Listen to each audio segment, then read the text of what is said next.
Richician! Hey YouTube, Richician84 here, and welcome to Q&A number 51. We've got plenty of questions here, so let's kick this off. Not with that though. There's a few questions here from John Cross. One, do you still have your Cyber Dragon deck? No, I don't. I got rid of that ages ago. I can't remember if I sold the deck or just traded or sold parts of it. I mean, I did do that video where I showed every active and inactive deck I have, and it wasn't among them. Like the closest thing I have is my Zane/September 2007 format Cyber Dragon deck. I probably won't bring it back. Because I feel like if I did and didn't play Cyber Dragon, then people would question me and give me shit for it, which I could do without. Like, I get enough of that from the Dragoon fanboys who question me and give me a hard time for not playing Dragoon in my Dark Magician deck. Because that being said, I might make an exception for the second Ultimate Championship that I plan to do, like the Dark Magician's deck Ultimate Championship, that is, where I play almost every single deck I've ever played. So that's going to be fun. Are you going to get a case of Yu-Gi-Oh! Pharaoh Gods 2022 Megatons? Why do you keep asking me this? Like, I already said twice that I don't know if I'll be getting any of the Megatons. Like, it depends what's in the case. It depends what's in the tins. I mean, I know we're getting new artworks for Dark Magician Girl and Blue Eyes White Dragon. If Dark Magician's in there, then I'll consider it. I mean, if DPE is in there, which I'm not too sure about, then I might consider it in case I bring back my Destiny Heroes next year, when I celebrate 20 years since I got into the game. But I'm not even sure if Destroy Phoenix Enforcer will be in this year's tins, since for some reason it's the reprint Starlight of Power of the Elements, which I don't agree with. Like, it should have been Elemental Hero Neos. Like, that's twice now that Konami missed an opportunity to print a protagonist's ace monster in Starlight Rare. Like, first Dark Magician, now Neos.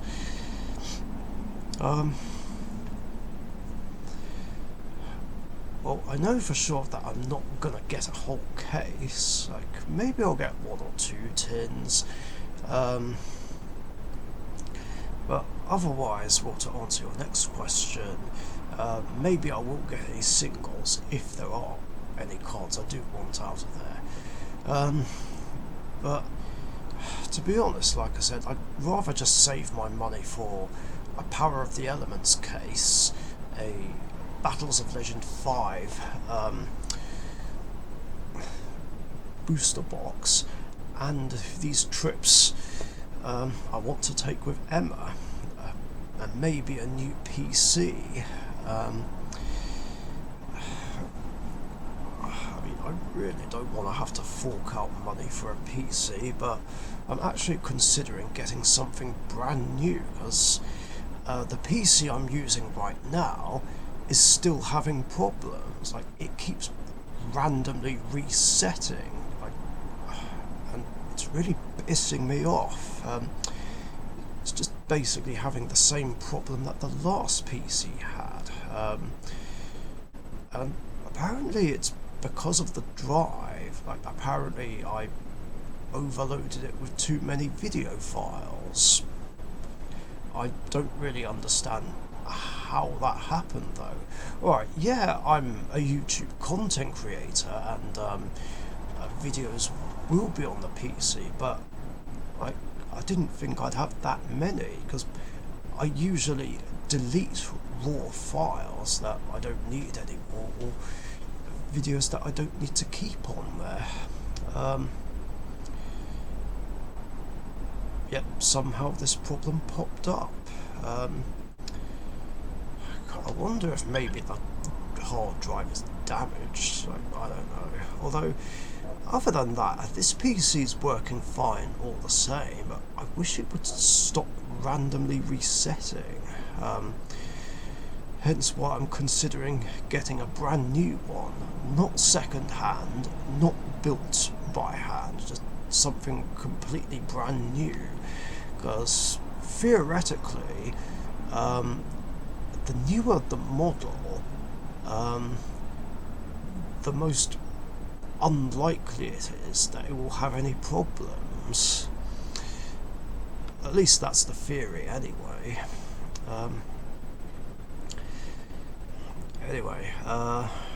Fourth and final question. Did you and Emma have fun on your trips together? I mean, I kinda already established that we did with that 5-minute video and what I talked about last week. But yeah, we did have fun, thank you. Next two questions are from Matt and Alison Welch. 1. Did you see the live duel between Asta's voice actor and Jaden's voice actor? And if you did, what was your favourite part of the duel? This actually took me by surprise. I was like, wait, what, there's another scripted duel? And Jaden's voice actor is involved? I was not aware of this until you brought it up. I haven't yet looked for it on YouTube. Keep forgetting to do that. I'll have to definitely do that later.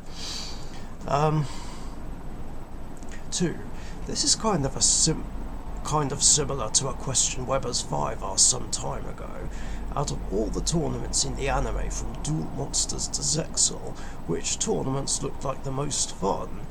For me it would be Battle City, but could do without the blimp and Duel Tower because of fear of heights, and the KC Grand Championship, and also the GX tournament. To be honest, I think I would have to agree with you.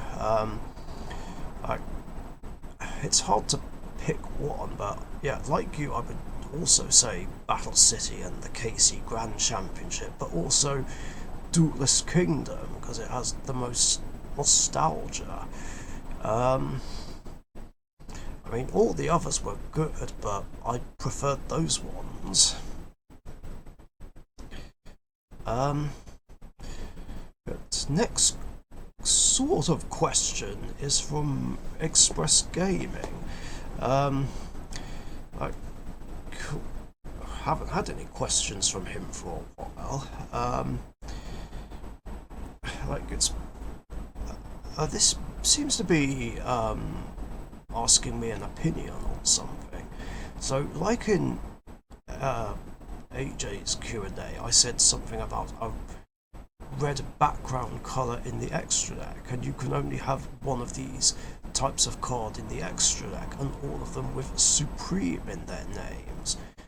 Supreme Dark Magician can only be special summoned from the extra deck if you control a Dark Magician on the field, including Dark Magician the Dragon Knight, and your life points are 1,000. He has 2 effects, but only one of the effects can be used once per turn. This card cannot be destroyed by Eternal Soul. Attack 3500, defense 2500. 1. You can destroy 1 Dark Magical Circle and 1 Eternal Soul you control, and destroy all back row cards your opponent controls, then this card cannot attack and burn the opponent's life points until they have 1,000 left. 2. You can banish one Dark Magical Circle upon Eternal Soul from your graveyard and destroy all monsters your opponent controls, but if you use effect, this card cannot attack for the rest of the turn. If this card is destroyed by any means, you can special summon back one Dark Magician or Dark Magician the Dragon Knight from your graveyard. Well, God, that's a mouthful. First of all, while I don't really want Konami to make any more extra deck monsters, because there's too many already, at the same time, I do kind of like this idea and this restriction, as it still would be cool to have a card with a red background, besides the unplayable Slife of the Sky Dragon, and being restricted to one of those in the extra deck, I think balances it out perfectly.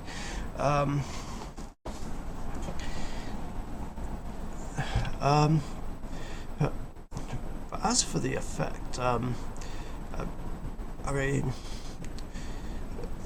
it's a pretty fair condition to bring it out, but I think it would be better if it said 1,000 or less life points, because 1,000 is too specific. As for the cost of the first one, I was gonna say, destroying Eternal Soul is actually really bad, because then you lose all your monsters, but then it just said can't be destroyed by Eternal Soul, which is fair enough, but then your other monsters get destroyed if you have them. So, I'm not too sure about that one. And I think burning them until they have a grand is a bit too overpowered. I mean, it's kind of unfair if, they haven't been touched, and then just like that, they lost 7,000. I don't think that burn effect should be included.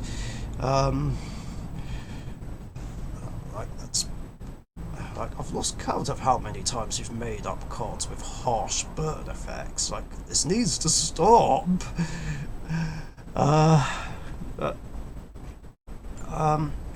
Yeah, other than that, I would quite like a Dark Magician support card like this. Most definitely. Next 3 questions are from Chris Reinhardt.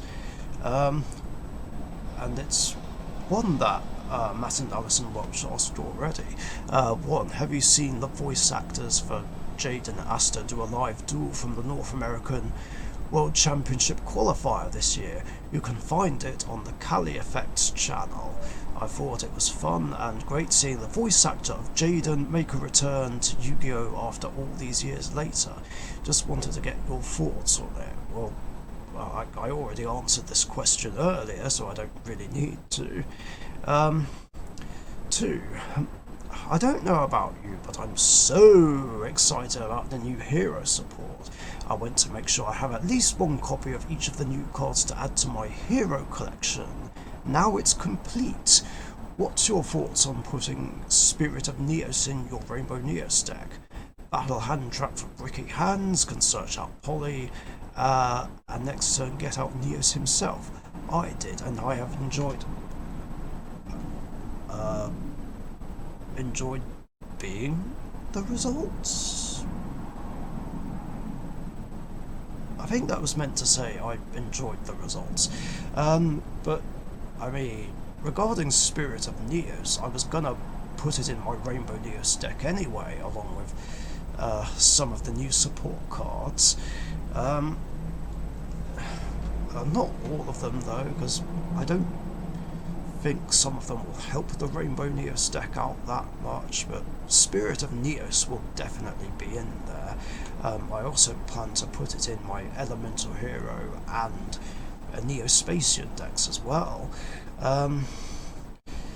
Well, I've not been too sure how many of each of the new support cards to play yet. I've got a rough idea, but just wondering if one copy of Spirit of Neos would be enough, considering A, I need room for other things, and two,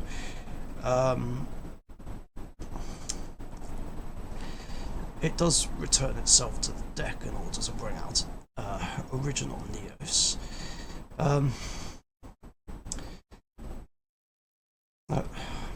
I'll figure it out later, but as it stands, I'm definitely going to want 4 copies of it. Like 3 for those 3 decks and 1 for my hero collection. I just kind of hope it's not going to be too difficult to get. I mean, I've already seen that Instant Contact is a secret rare, which I'm not really happy about, because that means it's going to be difficult to get and maybe expensive, which is quite disheartening, because I need quite a few copies of that card. I'm just worried that it's going to be a repeat of my Battle of Chaos deck, where just like only pulling 2 copies of Illusion of Chaos, I only pull 2 copies of that. But fingers crossed and touch wood that doesn't happen. I'm not even sure how many I'm gonna play. 3.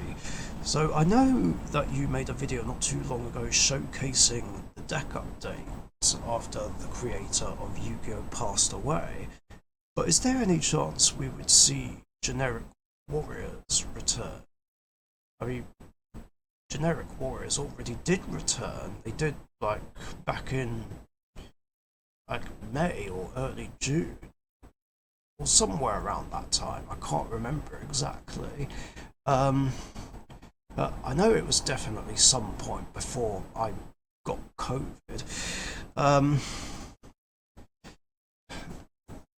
But to answer the question properly, they will make a comeback again at some point, but there's other decks I prefer to play with first. Like, if I don't bring them back later on this year, you will definitely see them come back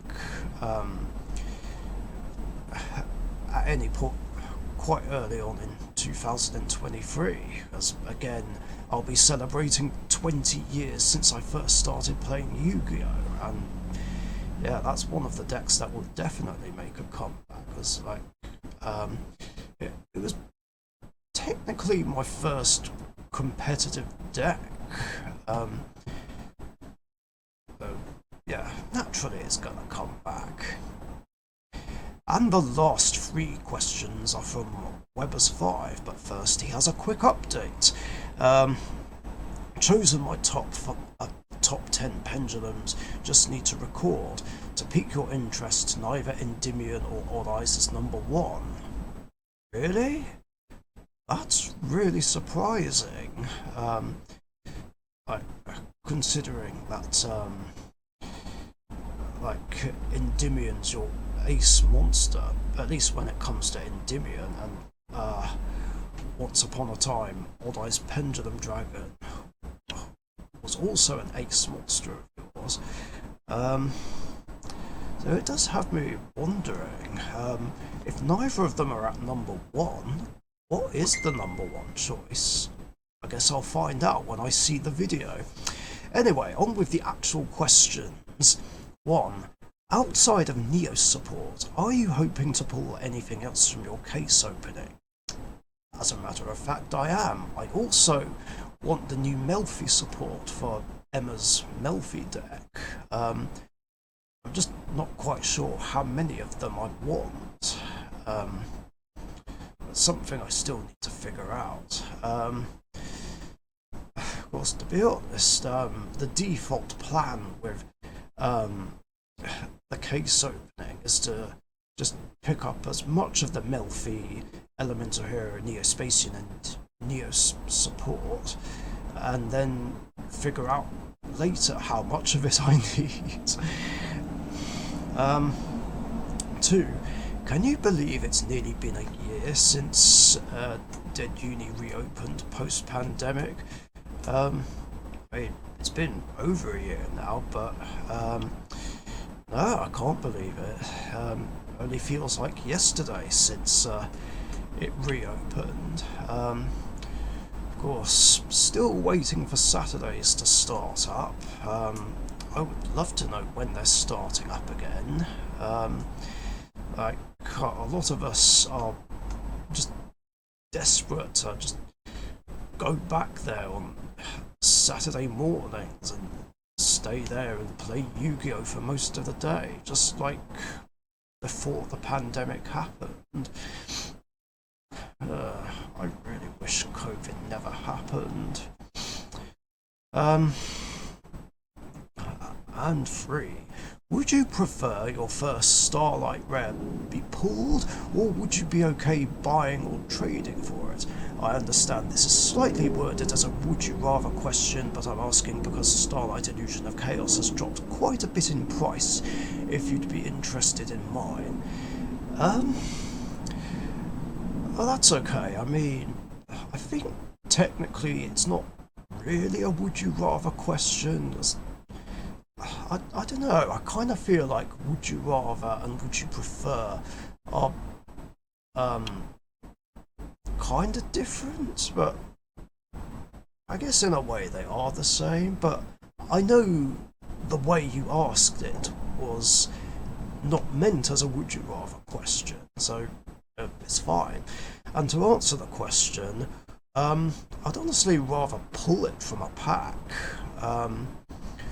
I mean, trading for it would be fine as well, but a lot of my trades are jank.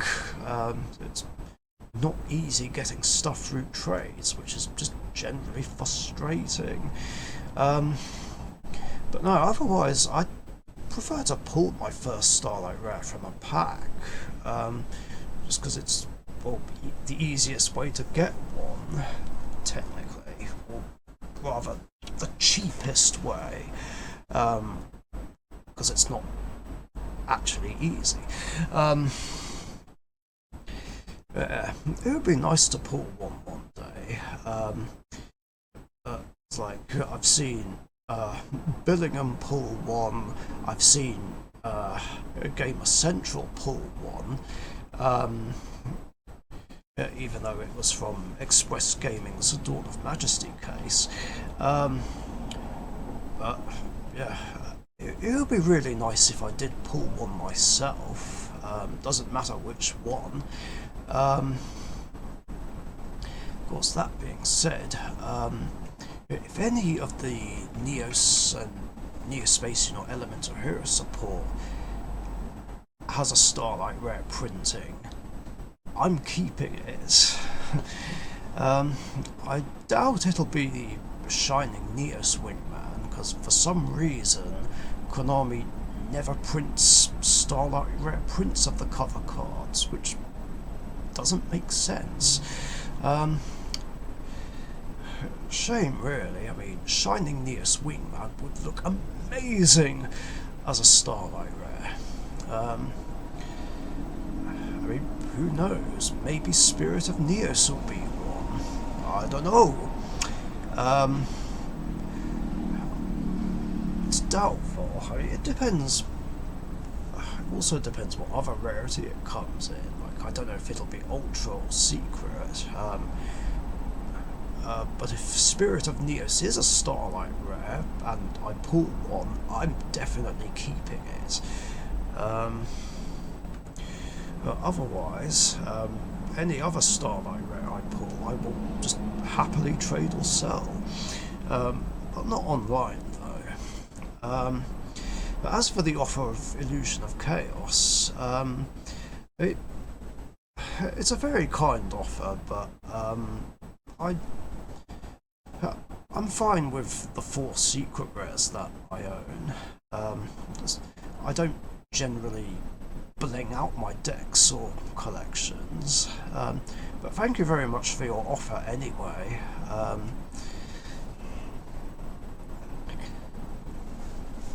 Now, obviously, if Dark Magician ever became a Starlight Rare, that would be a different story. I mean, it would be fantastic, like, if I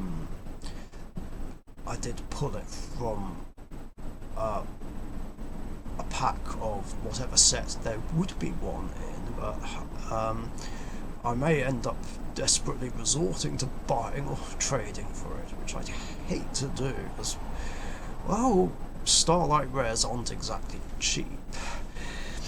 And that's it for questions in this episode. Just gonna double check to make sure there aren't any last minute ones. I mean, they never usually are, but you never know.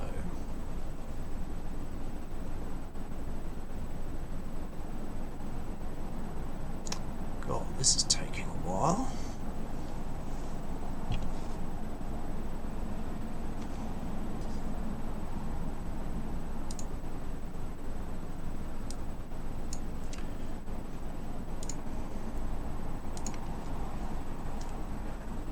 Nope, all good there. So yeah, thanks a lot for your guys' questions, and remember, if you've got any other questions you want to ask me, post them in the comments down below. And remember, I do these episodes every Tuesday afternoon or evening UK time, more likely afternoon, so be sure to get your questions in before then so that you don't miss out. Thank you again, stay safe, and I'll catch you guys later. See ya. Thank you very much for watching. Be sure to subscribe to the Richician YouTube channel.